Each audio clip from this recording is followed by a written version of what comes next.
7-1 in medic 6. You're seeing a 74-year-old male, shortness of breath.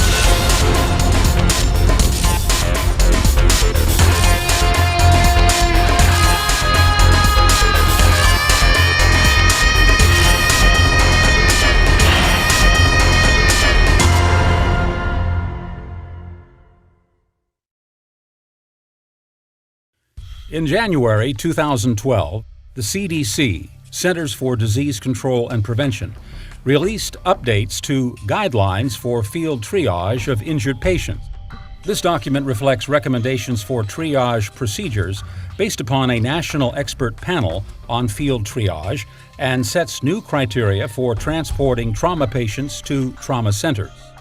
The new triage scheme basically came about from the CDC convening a new panel. And what we wanted to do was update the triage mechanism for trauma patients in North America. What we did was we convened a panel in 2006, which has been done over and over again. So I think these triage decision-making schemes have been updated 4 times in the past 2 decades. So if you look back as far as the 1970s, there's always been a mechanism to kind of triage trauma patients and how to get them to designated trauma centers. The bottom line is with these triage decision schemes, as in with cardiovascular patients and stroke patients, trauma patients are the same way. What we really want to do is get the right patient to the right place at the right time using the right resources. The changes and adaptations are important to note because they directly affect an EMS responder's triage and transport decisions. The reason this is important is because we don't want a lot of not sick people coming to our trauma center and making our trauma center too busy. And when they become too busy, when real sick people come, then they're kind of clogged or in trouble. We also don't want very sick people to not go to the trauma center, because if you look at the literature, the sicker you are in trauma and you go to a level 1 trauma center, you have a 25% more chance of surviving your injury and not having a bad outcome if you're sent to one of these level 1 trauma centers. So it's a very narrow edge that we're walking on when using literature. What we want to be able to do is get those appropriate people to the appropriate place. Using the term field triage could be confusing to some responders. Triage is the process of sorting patients based on the severity of their injuries. Field triage does not refer to mass casualty incident or MCI protocols. It is a decision scheme for assessing and selecting a transport destination for individual trauma patients. 12 minutes on Mercy Air 4. I'll get you that destination. There are 4 sequential steps in the field triage decision scheme. It begins with the first responder at the scene, but can later be repeated by ALS. The first step is based on physiological criteria, measuring a patient's vital signs and level of consciousness. Repeat of the words, how about your chest? No, how about your back? The second step, anatomical criteria, identifying any severe injuries. His right leg, there's that compression injury from his shin all the way down, right? Okay. The third step, recognizing the mechanism of injury. And the fourth step, taking into account any special patient or system considerations. The criteria of each step helps the responder determine the trauma center destination for the patient. He's already been contacted. You're clear for USC. Hospitals classify their trauma care capabilities based on standards and guidelines set by the American College of Surgeons Committee on Trauma. They are designated in levels from 1 to 4. 1 is the highest level of trauma care. A hospital's trauma care capabilities are based on availability for immediate patient stabilization, surgical specialization, long-term patient care and rehabilitation, and education and research activities. Some of the biggest challenges in performing field triage, especially in trauma for EMS providers, is to really decide where these trauma patients need to go. We're going to talk about designation of trauma centers in a second, but as most providers know, there's levels of care that hospitals are designated, a level 1, a level 2, a level 3, a level 4. When we talk about that in terms of trauma designation, a level 1 trauma designation, a level 1 trauma center basically is a trauma center that has been deemed to have the largest amount of assets to take care of very severely injured trauma patients. When EMS providers are at the scene, they have to decide, is somebody injured bad enough? Do they have to go all the way to the level 1 trauma center? Do they have to bypass other centers in order to do that? Are patients kind of in between and can go to lesser trauma centers So those are decisions that have to be made kind of based on certain criteria. It's very difficult to judge that sometimes in the heat of treating mass casualties. It's important to know what level of trauma care the hospitals in your area provide. It is your responsibility to get major trauma patients to the highest level of available care. Using the field triage decision scheme will help you to identify and transport injured trauma patients to the most appropriate facility. When using the decision scheme, each step is answered with a simple yes or no response. If yes is the answer to step 1 or step 2, the patient should be transported to the highest level care within your trauma system. Answering yes to step 3 guides patient transport to the nearest appropriate trauma center, but not necessarily the highest level of trauma care in the system. An answer of yes to step 4 guides the EMS provider to contact medical control and evaluate options to transport the patient to a trauma center or specific resource hospital. In step 1, the patient's physiologic criteria is evaluated. The purpose is to rapidly identify any life threats. Abnormal or unstable vital signs or an altered level of consciousness can all indicate the possibility of severe injuries. So some of the main changes that we used in the field triage schemes is we've dropped off a few of the things that we considered that we thought were important. We've added a few things. The way we do the step or the triage mechanisms now is basically we really look at the physiologic criteria first because we feel that's the most important. So we changed the blood pressure criteria and we now have added the GCS criteria. So physiologic changes, blood pressure, pulse, respiratory rate, and Glasgow Coma Scale are very important. The new criteria includes a threshold respiratory rate of less than 20 for infants aged less than 1 year and changes the Glasgow Coma Score, GCS, to less than or equal to 13. The need for respiratory support, such as intubation, supraglottic airway insertion, or BVM ventilation, was also added, as these patients were the strongest predictor of death or prolonged hospital stay among all physiologic measures. Step 2 is intended for patients that are physiologically stable, normal vital signs, and normal level of consciousness. In this step, responders assess for anatomic injuries that need to be managed at a trauma center. Injuries that warrant transport to the highest level of care within the trauma system include all penetrating injuries to the head, torso, and extremities proximal to elbow or knee, chest wall instability or deformity, such as a flail chest, 2 or more proximal long bone fractures, crushed, degloved, mangled, or pulseless extremity, an amputation proximal to wrist or ankle, pelvic fractures, open or depressed skull fractures, or paralysis. If people have penetrating injury or have had an amputation, etc., we know that these are very highly predictive for people to go to a level 1 trauma center or that need to go to a level 1 trauma center. What we now have done is kind of change the mechanism of injury criteria, kind of downgraded those. And we're going to talk about that in a second, why mechanism of injury isn't that important. But those are kind of the biggest changes. We've really re-emphasized and redefined kind of the anatomical and physiologic criteria used in a step-by-step basis. Step 3 in the decision scheme evaluates the mechanism of injury. A patient with stable vital signs, normal level of consciousness, and no obvious anatomic injuries may still have an underlying injury that is not immediately apparent during field assessment. Therefore, responders must evaluate the MOI to determine if the patient should be transported to a trauma center.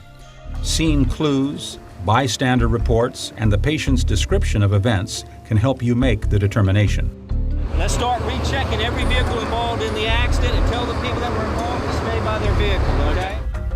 Mechanisms of injury associated with high energy impact and the potential for severe traumatic injury include falls, high-risk auto crash, auto versus pedestrian or bicyclist, or motorcycle crash over 20 miles per hour.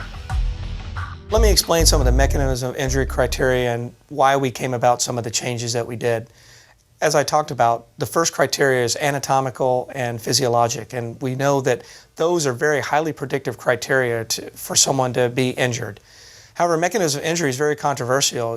People can fall 40 feet and be okay, and some people can fall, from standing and be severely injured. So it's very difficult just to use that one criteria to say, if a car flips 3 times, they have to go to level 1 facility. If a car doesn't flip 3 times, they don't have to. So the real change is we use it in conjunction, and we use it after or in combination with the anatomic and physiologic criteria.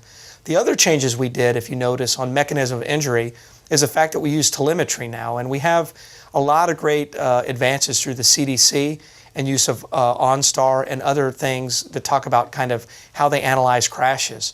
And so we now, instead of just saying, well, if a car flips 2 or 3 times, we use, let's say, intrusion criteria. If there's intrusion more than 18 inches on the driver's side, 12 inches on the passenger side, we know that that causes significant injury.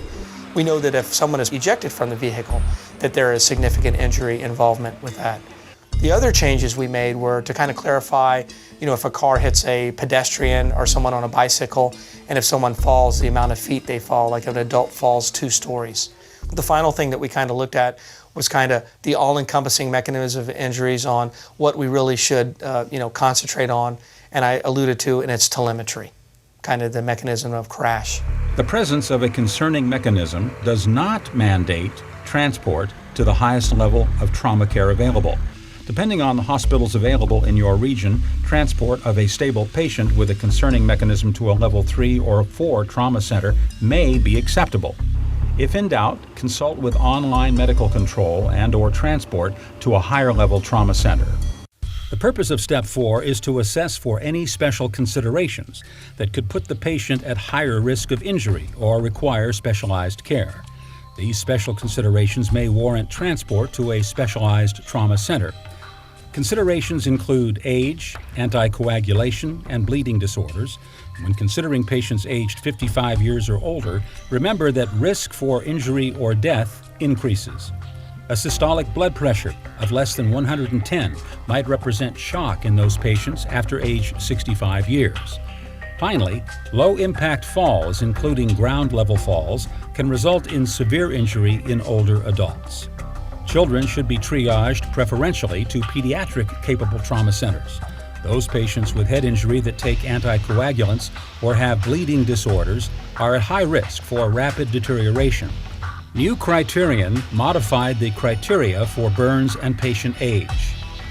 EMS provider judgment remains in Step 4 because the panel recognized that it could not predict or anticipate all of the special situations or considerations that responders may encounter in the field. Responders should use their judgment, experience, and online medical control consultation to transport patients to the right destination in the right time. So why is the designation of a trauma center level important? Well, just as we talked about, I think EMS has now come to grips with that what we really need to do is get the right patient to the right place at the right time. And so now, as we see all across the country with stroke centers and cardiovascular centers and trauma centers, what we are doing is bypassing closer hospitals, in fact, to go to hospitals that are designated to take care of certain types of patients. So the reason it's very important is if you're a level 1 designation trauma center and you meet these criteria, that's where you need to go. If you need to call a life flight in or a chopper in to do that, or if you have to bypass a few hospitals on the way in order to get that casualty there, we know that that patient has a higher chance of survival. In fact, about a 25% more chance of survivability if we can get them there. So the designation is very important in the fact that you need to know what your trauma designations are in your city and utilize them appropriately. Level 1 should get the sickest patients that meet this criteria, and the rest of hospitals should be designated 2, 3, 4, etc. on down the line.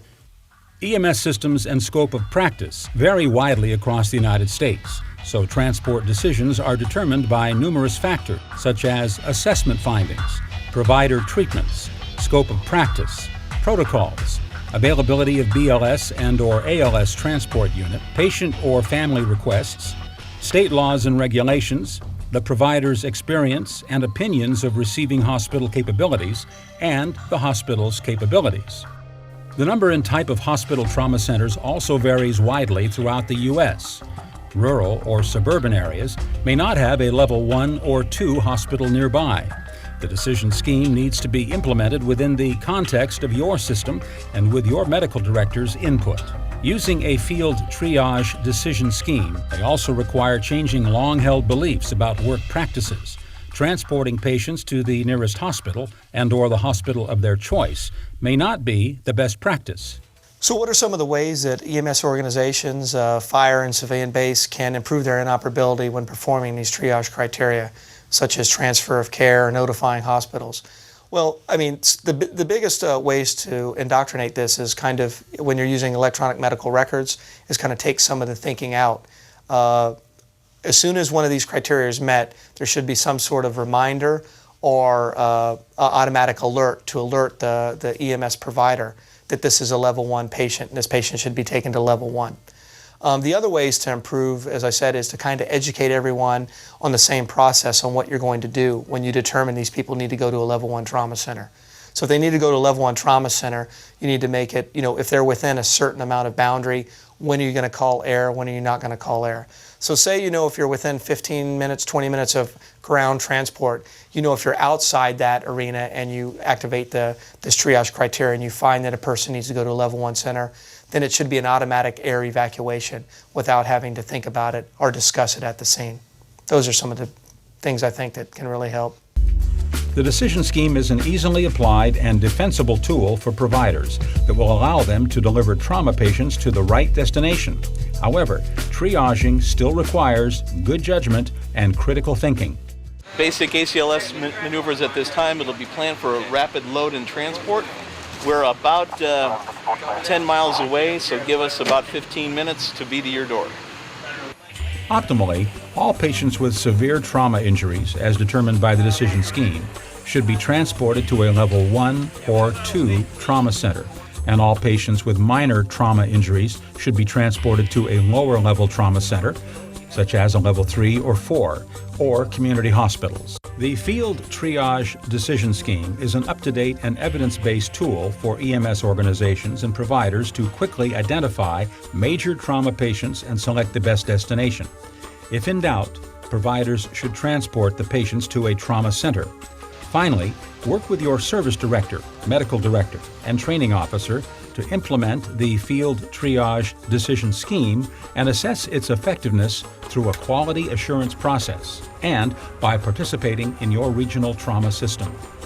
I think if I could highlight one thing about the new guidelines is I'm very impressed that it's more evidence-based. We're using evidence not only on the literature from vital signs and surgery side and emergency medicine, but we're also using literature from crash data from NHTSA, the National Highway Traffic and Safety Organization, as well as the CDC to kind of look at the physiologic and physics of injury. So falls and crashes, we can actually look at the engineering mechanics of these, and by looking at some of these, if some of the criteria is just met by an engineering or physics type of criteria, then that's what we really need to base some of the mechanism of injury on. I think that's quite impressive.